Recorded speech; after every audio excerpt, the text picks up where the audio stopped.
हमारे अनुरोध पे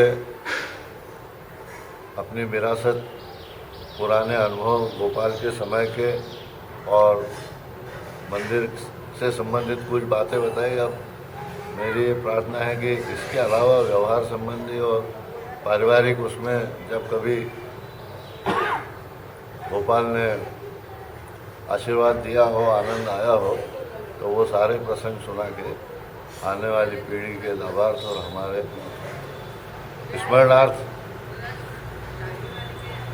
सुनाने का निवेदन करें। आदरणीय शासन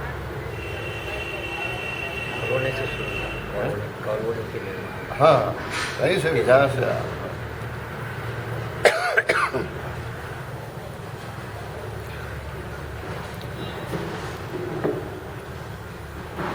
कॉलोनी और मंदिर निर्माण की बात जो है, ऐसा सुनने में आया था कि जब बाबूजी वो कहीं है बड़वानी के पास जो तीर्थ कोटेज, वहाँ पर पधारे थे, तो वहाँ कुछ भक्तों ने ऐसी बात रखी थी कि हमारी मतलब एक कॉलोनी हो, छोटा मंदिर हो। जगह विशेष के लिए नहीं, मतलब भक्तों ने से पहली प्रार्थना ऐसा मेरे को सुनने में आया। और वो प्रामाणिक बात भी लगी, बाद में उसका कन्फर्म नहीं हुआ था। तो वो ससे ऐसा रमेश भाई तो बनेगी तो ऐसा बाबूजी ने फरमाया था। तो वो 58-59 की बात है, जब बाबूजी जगह पधारे थे और यहाँ से लेने गए तो उस बीच की बात है। तो ये अब बात जब आगे बढ़ी तो जब बाबूजी यहाँ पधार गए, उसके संबंध में कोई उस समय ऐसी कोई बात नहीं हुई कि कॉलोनी और मंदिर में। लेकिन नरेंद्र के यहाँ कुछ समय पश्चात गोपाल की जाती, बाबूजी के शरीर छोड़ने के पश्चात नरेंद्र के यहाँ गुरुवार के भजन होते थे। वो 8-10 लोग जाते थे मुश्किल से। मोटा भाई का घर, रमेश भाई का घर, हमारा घर, शांतिलाल भट्ट का घर, एक नागर करके जो भट्ट में थे वो भी अच्छे भक्त रहे। वो क्यों अपने से अलग हुई है यानी अभी उनका बच्चा यहाँ सेल्टेक्स में है, शायद चपरासी में, गोवर्धन भाई जी करके। वो बड़े अच्छे भक्त थे, बहुत ही पहुँचे हुए भी थे। तो वो ऐसे 8-10 लोग भजन के लिए जाते आते रहते, चलता रहता था। उसमें फिर पवार साहब भी सम्मिलित हुए कॉलोनी के हिसाब से। उनका कुछ ऐसा कोई काम था, ऐसा कुछ भी वो मोटा भाई के पास गए, हमारे यहाँ आए, रजरज भाई के पास आए। उन्होंने कभी एक रास्ता बताते हम आपको कि आप वहाँ हमारे गुरु महाराज हैं, वहाँ जाके बात करो तो आपका काम हो सकता है। तो वो उनका कोई पर्सनल जो भी हो, वो काम गोपाल के पास पहली बार ही गए, हो गया काम। तो वो उस तरह से अपने से जुड़ गए। अब उनकी पवार साहब की लाइन तो पूरी पॉलिटिकल लाइन थी, लेकिन वो क्या है, कभी कभी रात को 10 बजे है वहाँ नरेश भाई के यहाँ चले जाते थे। और रमेश भाई उनके खास दस साहब को लेके उनसे तो वहाँ ऐसी कुछ चर्चा चली कि कॉलोनी अपन बना लो, मंदिर बने। इस बीच में क्या है, राजेंद्र सिंह करके जिसके अपन ने पहले ज़मीन खरीदी सबसे पहले, उसकी बात हमारे शांतु भाई के पास आई। वो उनका क्लास फेल होता, कोटा में जावा का ही रहने वाला। तो आई तो शांतु भाई ने कहा कि भाई मेरे को क्या करना है यार, मैं ये चमार वाले में कौन जाए सकता। सही बात। तो ये जो मनु भाई वाला मकान, इसके पीछे बहुत बड़ा एक खड्डा था, तो यही चमार लोग से भी मवेशी को उधेड़ना करना, ये यही करता।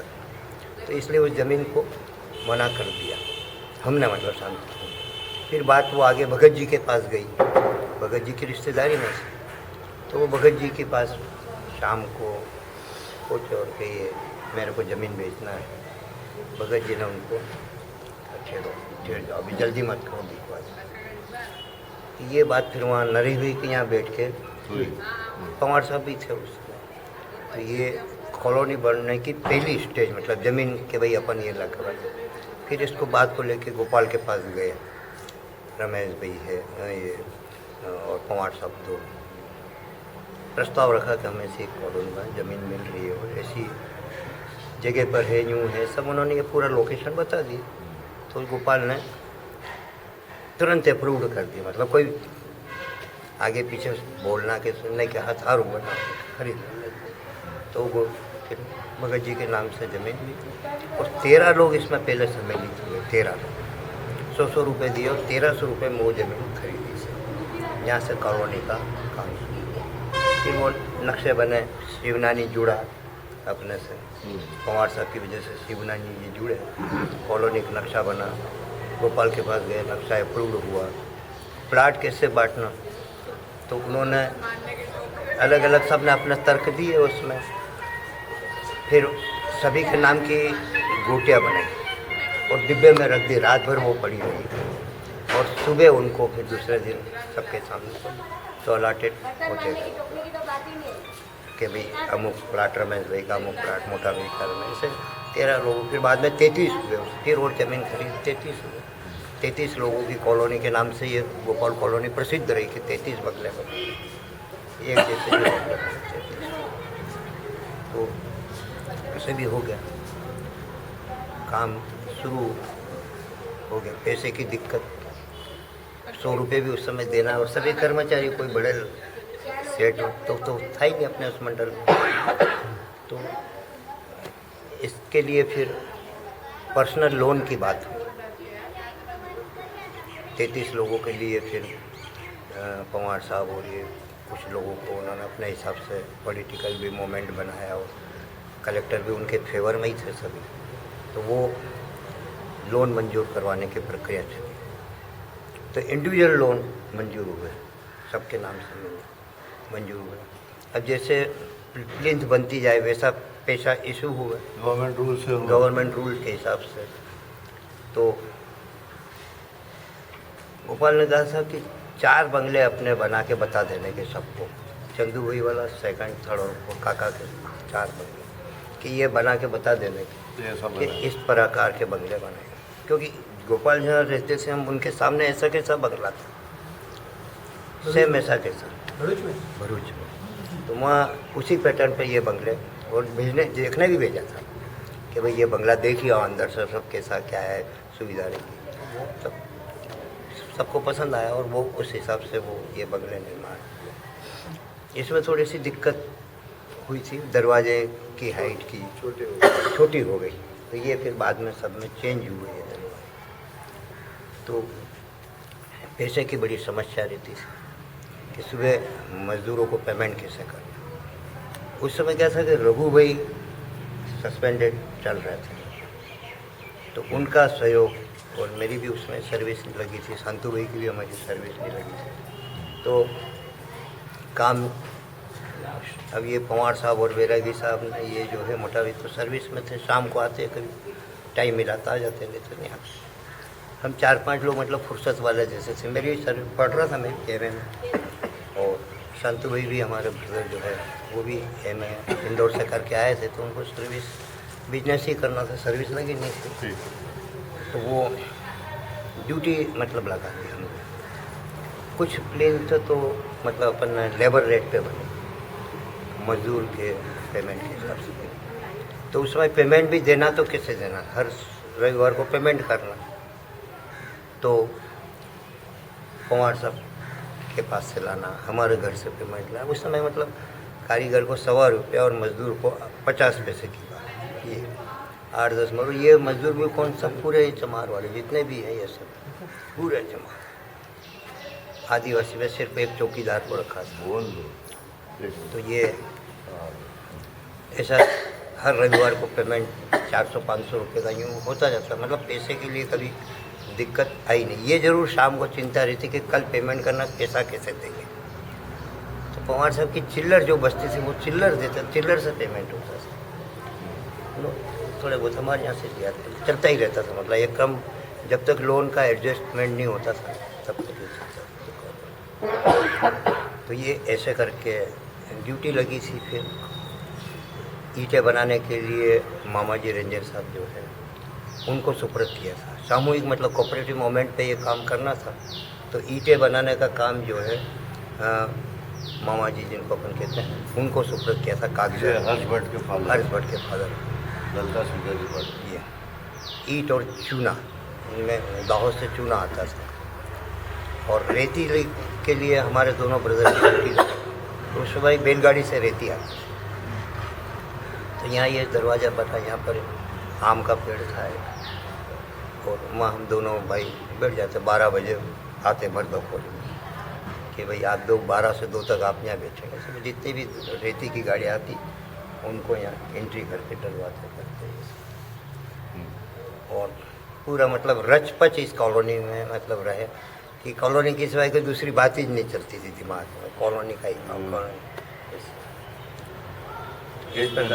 हाँ, ये इसी में 6 बज जाएगा, इसको जल्दी शॉर्ट करो। अरे नहीं चलिए, अरे नेक्स्ट और बढ़ जाएगा। नहीं बात तो पूरा आ जाएगा। तो ये इनकी इच्छा तो ये कॉलोनी के बंगले बन, फिर ज़मीन खरीदते गए आगे, मतलब जितनी भी अपनी सहूलियत होती गई। और कहीं से कहीं तक फिर दिक्कत आई नहीं, मतलब कम मकान बनाने में किसी प्रकार की कोई दिक्कत। फिर भोपाल जाना, तो भोपाल भी शाम को जाना, मतलब ये कि भाई आज ऑफिस में जाएंगे। तो हरीश भाई वहाँ पर रहते थे, हरीश भाई और हाँ भट्ट साहब और मुंशी जी दोनों। तो मुंशी जी तो नहीं यार ये अपने से नहीं जमता, तो हम कभी बैरागी साहब को भेजते, कभी मेरे को भेजते। सुबह वहाँ से भोपाल से हुआ है, शाम को तुम ये डाक लेके जाओ। कागजी कार्रवाई बहुत थी भोपाल से, सारा लोन वहाँ से मंजूर हुआ।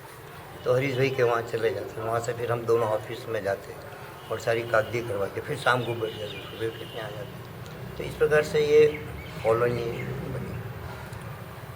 मंदिर की जो नींव जो रखी है, पहले मंदिर की नींव हुई, उसके बाद कॉलोनी का काम शुरू हुआ। तो ये जो कॉर्नर है, इस कॉर्नर पर नींव का पूरी बनी, यहाँ से गेटी लगी थी। और यहाँ विधि विधान से मतलब गुजरात के भी लोग अपने जगन्नाथ सेठ है, डाया भैया, गांधी सेठ है, किशन सेठ है, सारे भक्त आए थे। और उनकी हयाती में सबने मुहूर्त किया था इसका।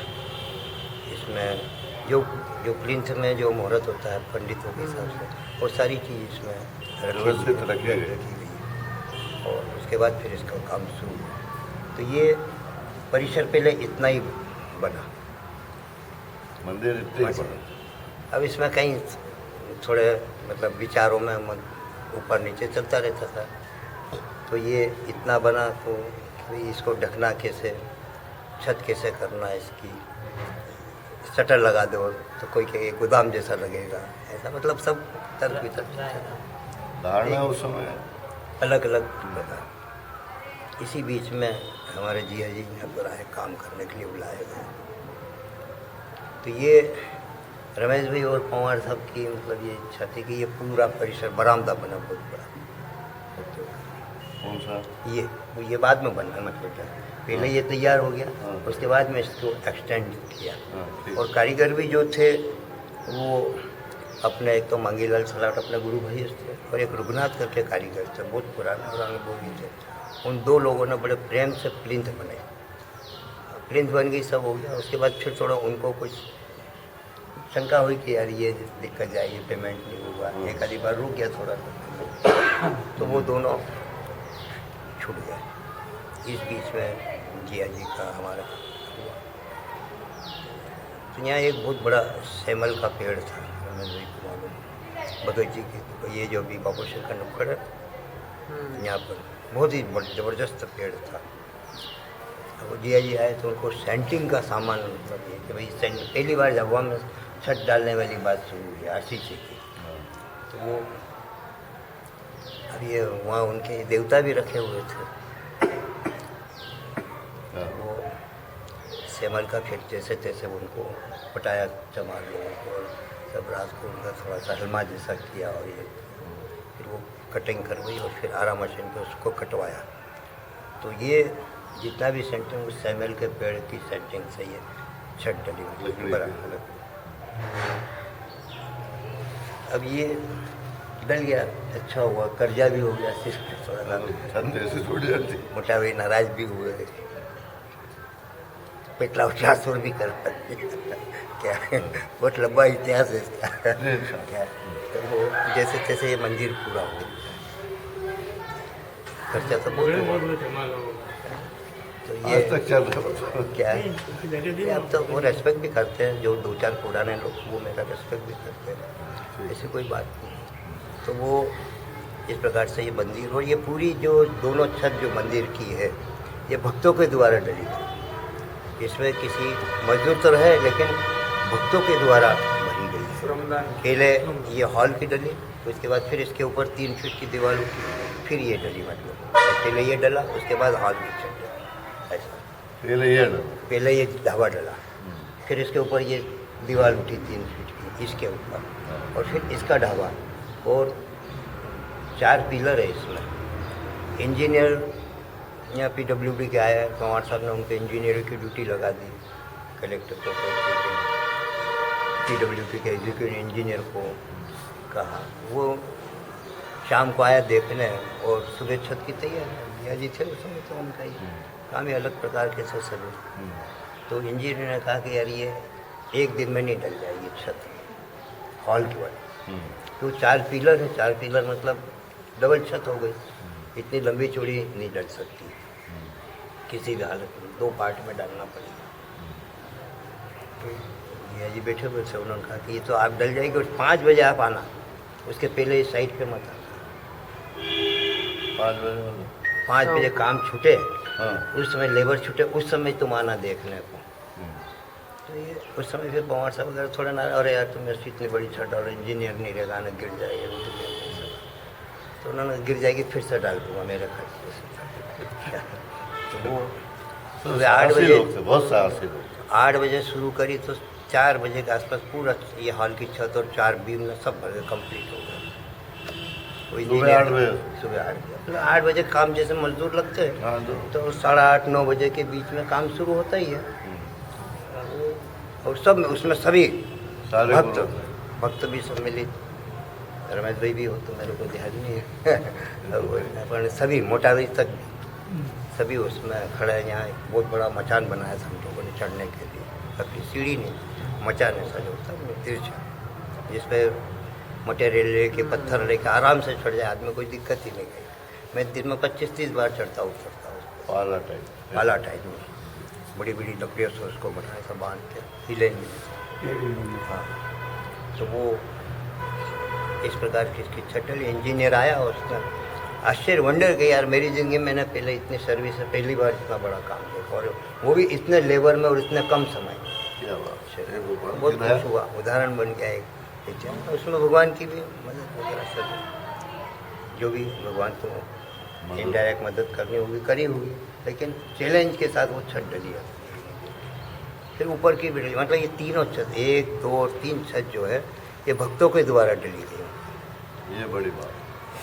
लेबर रहे थे, ये नहीं कि लेबर नहीं रहे थे, भक्तों के द्वारा।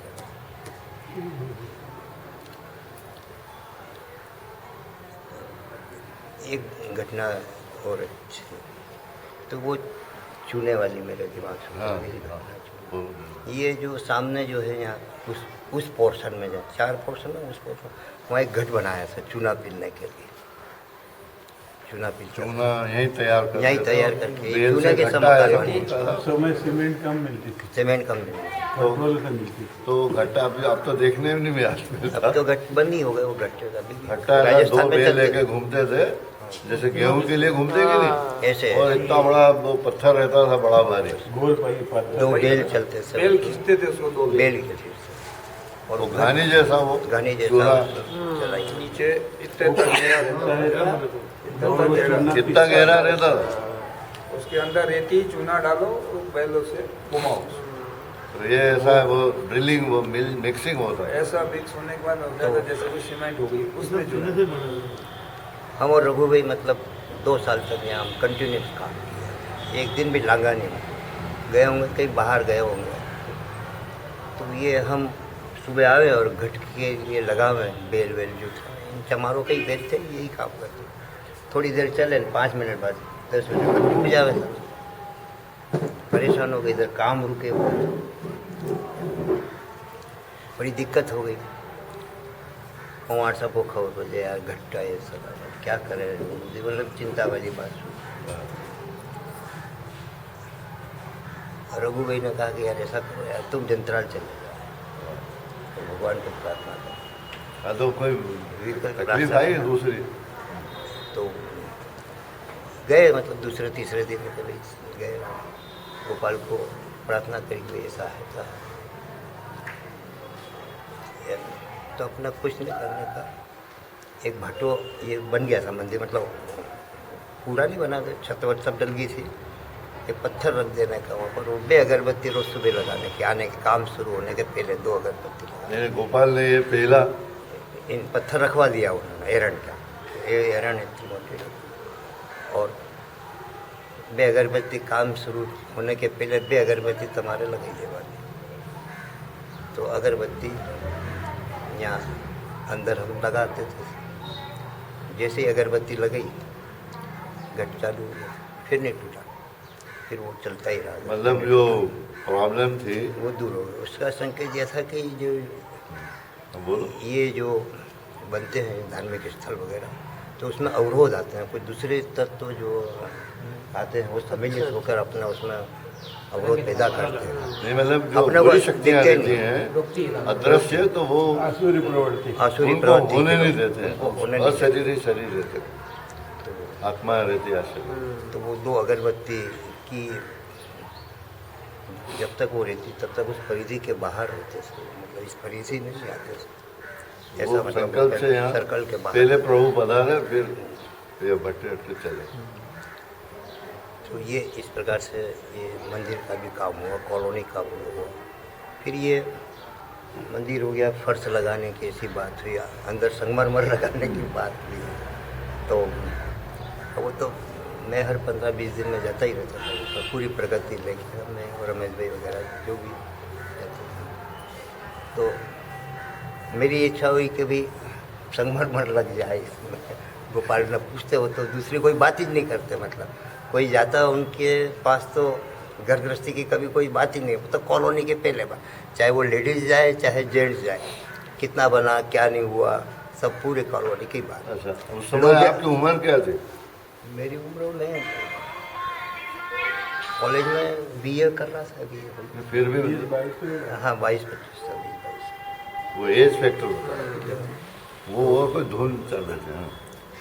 तो वो भाई डॉक्टर वहाँ आए हुए थे, रमेश भाई को ध्यान, भाई डॉक्टर आए हुए थे। तो वो अब गोपाल को तो बिल्कुल भगवान तो बाद में, पहले अपना दूसरे हिसाब से बात करते थे उनसे।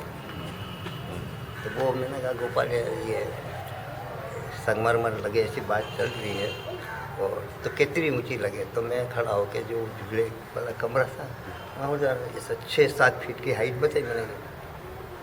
तो भाई डॉक्टर ने सुन लिया। तो भाई डॉक्टर ने कहा कि आरसपान की बात हुई, मतलब वो संगमरमर को आरसपान बोलते हैं गुजराती में। तो कितना की स्क्वायर फीट है? तो मैंने कहा स्क्वायर फीट तो ध्यान नहीं है, पर इतना हो सकता है, अंदाज होता है। तो क्या 8-9 हज़ार 10 हज़ार में काम हो जाए? मैंने कहा हो जाएगा काम। तो वो गोपाल के कहने के पहले ही, मतलब वो भाई डॉक्टर बोल पड़े कि आरसपान मेरी तरफ से लगाने हैं। फिर इसके लिए जयपुर की बात हुई, 4 आदमी को जयपुर भेजा, मोटा भाई, शिवनानी, सुमेश भाई और कुमार साहब, इन 4 लोगों को जयपुर से। तो इस प्रकार से ये संगमरमर लगा। और जब इसका 6 मई 1971 का इसका मंदिर का उद्घाटन हुआ पहली बार, तो उसमें काफ़ी भक्त आए थे गुजरात। भाई डॉक्टर ने स्वयं यहाँ पर बुलाकर आरती उतारी, उसके बाद फिर काम शुरू हुआ। 6 मई 1971 71 इसका पहला मंदिर का उद्घाटन हुआ। उसमें काफ़ी लोग गुजरात के आए थे, और काफ़ी प्रसादी भी बनी थी, जहाँ भी पहुँच सकती थी वहाँ पर लड्डू के प्रसाद फ्री हैंड से पहुँचे। मैं टोकरे भर के, मतलब बसों पे रख के, वैरागी साहब ने जहाँ भी पहुँचाना था, कभी पीटोल तो पारा तो रामा, सब जहाँ भी उनकी पहचान थी वहाँ पहुँचा देता मुक्त हस्त।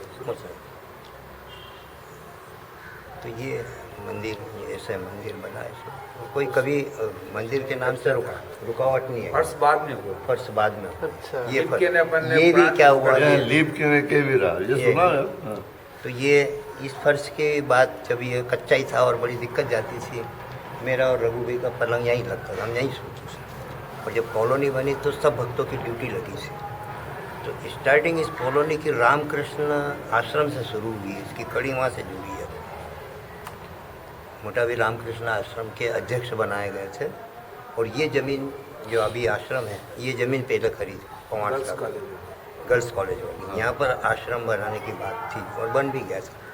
तो हम 8-8 दिन की ड्यूटी लगी थी, हाँ, सभी भक्तों की, भाई 8 दिन ड्यूटी। अब यहाँ सामान रखने की कोई जगह नहीं थी, जंगल था, और यूँ रख दो तो ये चमार लोग मार जाए। तो गेती पावड़े जितने भी सामान बचता है मतलब वो आश्रम सब में। वहाँ आश्रम में रखवाते और ताला लगा के रात को खाना खा के आते और फिर 2 जना सोते। जैसे मैं सोया, मोटा भाई के साथ हम सोए, फिर चंदू भाई का दामाद रमेश भाई के चांद, वंदना के हस्बैंड डॉक्टर जो है, वो भी मतलब यंग लड़के भी यहाँ के मदद करते थे उस समय। उसको ऐसा नहीं कि मैं डॉक्टर हूँ। चंदू भाई त्रिवेदी के चंदू, वो भी 8 दिन तक मेरे साथ में यहाँ रहे। फिर यूजीसी क्वार्टर बने तो हम वहाँ यूजीसी क्वार्टर में जाके सोते थे, वहाँ से निगरानी करते थे। तो ये ऐसे, ये जो फर्श की बात हुई कि भाई ये फर्श, उस समय यही चलन था, मोजक टाइल्स की चलन थी, तो उस समय नॉवेल्टी थी। नॉवेल्टी थी ये। तो बात चली कितना खर्चा हो गया, इतने में आ गए गांधी सेठ 68 में हमारे क्या। बेचते गए बाबा। तो गांधी सेठ को कहा कि भाई ये तो उन्होंने कहा मेरी तरफ से सब। अब उनको ये ख्याल नहीं कि भाई इतना कारपेट एरिया होगा, ये भरूच की बात है। भरूच में बैठ के तय हुआ कि ये बात चली, वहाँ हम लोग बैठे हुए थे। तो उन्होंने कहा मेरी तरफ से कहा, जी ने एस्टिमेट बना के भेज दिया कि इतनी स्क्वायर फीट चाहे तो चक्कर वो पड़ गया वो तो। पर उन्होंने गोपाल के सामने जुबान दी तो उन्होंने बाकायदा उन्होंने जितनी टाइल्स थी स्क्वायर फीट वो सब पूरी भेजी उन्होंने। अरे ऐसे बंदे भी देखे, हाँ। शब्द दे दिया, मतलब तो इज्जत पीछे नहीं शब्द हटे। की हालांकि उनको इज्जत थोड़ा गोपाल के सा सामने। थोड़ी सी लगी उनको दर्द, मतलब थोड़ा सा थोड़ा ये हुआ भारी कि लगा। भारी लगा, क्योंकि उनकी फैक्ट्री नहीं थी, उनके भाई की फैक्ट्री थी। उनकी भाई के यहाँ टाइल्स बनती थी, उनके भाई जो थे उनकी फैक्ट्री थी। अब उन्होंने हाँ तो कर दी, उनको ये मालूम नहीं था कि मंदिर का इतना बड़ा परिसर बन गया है, आइडिया नहीं होगा। आइडिया नहीं था उनको। तो अपन ने स्क्वायर फीट निकाल के वहाँ से आए और दूसरे दिन स्ट्रीट निकाल के भेज दिया अलीराजपुर। राम गोपाल जी ने वहाँ पहुँचा दिया कि इतना माल लगेगा। आए फिर वो आए, बराबर उन्होंने देखा, कहा कि नहीं कोई दिक्कत नहीं, मैं भेज दूँगा, जितनी भी माल लगेगा आएगा। तो बोल दिया मतलब होगा, काम हो जाए। तो 2-3 लाख में ही होगा। 3 लाख उस समय का है ना। मुझे सल नहीं दिमाग। आज तुमको सांस ले रहा है। भक्त उस तो जमाने में भक्त तो कितना सस्ता था। गांधी सेठ, मतलब नाम ही गांधी सेठ उनका। कपास की आड़त का धंधा करते थे, खूब बहुत नुकसान गया उनको। ऐसा हो गया कि मकान बिक जाए उनकी स्थिति। ऐसी स्थिति में वो गोपाल के पास पहुँचे तो उनको कहा कि एक आड़त का धंधा और करने का, मतलब एक बार और खरीदना, क्या मतलब आड़त मतलब कपास खरीद के बीच में एकदम कर्जे में आ वो गए। गोपाल का कहना और उनका खरीदना, प्रॉफिट हो गया उनको, ज़बरदस्त प्रॉफिट हुआ उसमें। कपास का मतलब सट्टे जैसा काम चलता था।